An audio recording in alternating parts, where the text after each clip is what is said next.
On a tous cette petite voix dans la tête, hein. Ce dialogue intérieur qui commente, qui juge, qui ne s'arrête quasiment jamais. Mais alors, qu'est-ce qui se passe quand cette voix se transforme en notre pire ennemi?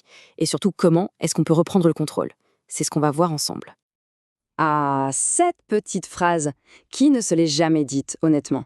C'est vraiment l'exemple parfait du dialogue intérieur négatif. Cette voix qui surgit, souvent après la moindre petite erreur, et qui nous fait tourner en boucle dans l'autocritique. Et attention, accrochez-vous bien, notre monologue intérieur, il peut atteindre une vitesse de 4000 mots par minute. Pour vous donner une idée, c'est assez rapide pour lire le premier tome de Harry Potter en moins de 20 minutes. C'est juste fou, non? Pas étonnant qu'on se sente parfois complètement submergé par nos propres pensées. Mais voilà la chose la plus importante à retenir. Avoir un critique intérieur, avoir ce genre de pensée, eh bien c'est normal. Les chercheurs sont formels là-dessus. Si ça vous arrive, il n'y a absolument rien qui cloche. Ça fait tout simplement partie de l'expérience humaine. Ok, donc on sait que cette voix est normale, mais alors intéressons-nous au moment où elle bascule, où elle se retourne contre nous.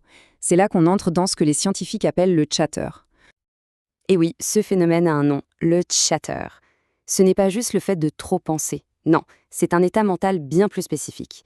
C'est quand nos pensées deviennent des boucles négatives, qui tournent sans fin et qui finissent par vraiment nuire à notre bien-être et même à nos performances. Et en général, ce chatter, il prend 3 formes principales qui vont peut-être vous sembler familières. D'abord, il y a la rumination, quand on est complètement bloqué sur un truc du passé. Ensuite, l'inquiétude, qui nous paralyse face à l'avenir. Et enfin, l'autodénigrement, ce fameux critique intérieur super sévère. Le problème avec le chatter, c'est qu'il agit comme une véritable éponge à attention. Il absorbe toutes nos ressources mentales et du coup, impossible de se concentrer sur autre chose. C'est d'ailleurs pour ça que, quand on rumine, même des tâches simples comme lire un livre ou suivre une conversation peuvent devenir une véritable épreuve. Bon, alors, la grande question, qu'est-ce qu'on fait? Eh bien, l'idée, et c'est un changement de perspective énorme, ce n'est pas d'essayer de faire taire cette voix. L'objectif, c'est de la transformer, de passer du critique qui nous plombe au coach qui nous soutient.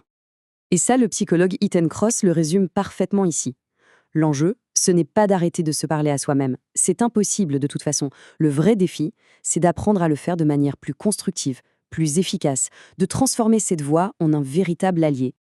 Concrètement, regardez la différence. Il s'agit de passer d'un dialogue qui nous affaiblit, du genre « je ne vaux rien », à un dialogue qui nous porte, comme « tu peux le faire ». C'est toute la différence du monde entre un critique intérieur destructeur et un vrai coach intérieur. Très bien, à cette théorie, passons à la pratique. Voici une petite boîte à outils, avec des techniques validées par la science, pour commencer à reprendre les rênes de cette voix intérieure.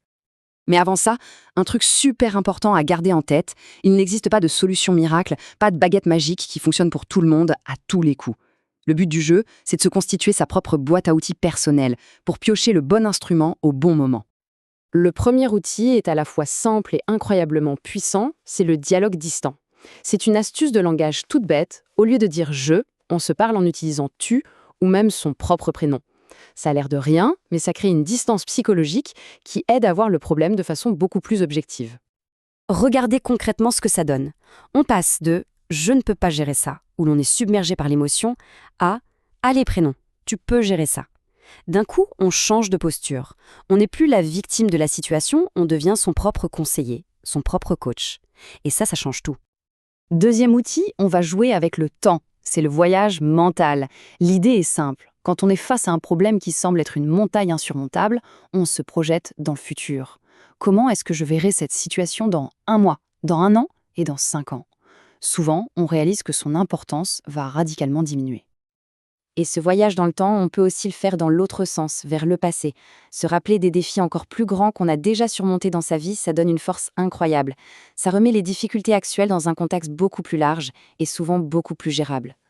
Le troisième et dernier outil, c'est d'utiliser son environnement physique pour calmer le chaos mental. Ça peut être aussi simple que de ranger son bureau. Mettre de l'ordre à l'extérieur aide à créer un sentiment de contrôle en intérieur. Une autre option, c'est de s'exposer à la nature, de rechercher ce sentiment d'émerveillement face à quelque chose de plus grand que soi. Ça a un pouvoir immense pour relativiser nos propres soucis. Voilà, la boîte à outils est là. Maintenant, le plus important, c'est de s'en servir. Parce que c'est dans la pratique que le vrai changement opère. On a le choix d'utiliser ces stratégies. Et s'il y a une seule chose à retenir de tout ça, c'est la suivante. Gérer sa voix intérieure, ce n'est pas un don inné, c'est une compétence. Et comme n'importe quelle compétence, que ce soit jouer d'un instrument ou faire du sport, ça se travaille, ça se pratique et ça s'améliore avec le temps. Tout le monde peut l'apprendre. En fin de compte, connaître ces outils, c'est bien, mais ça ne suffit pas. Le vrai pouvoir, il est dans l'action. La question n'est donc plus de savoir s'il existe des solutions, mais plutôt de choisir par où commencer. Alors, parmi ces pistes, quel serait l'outil le plus tentant à essayer en premier ?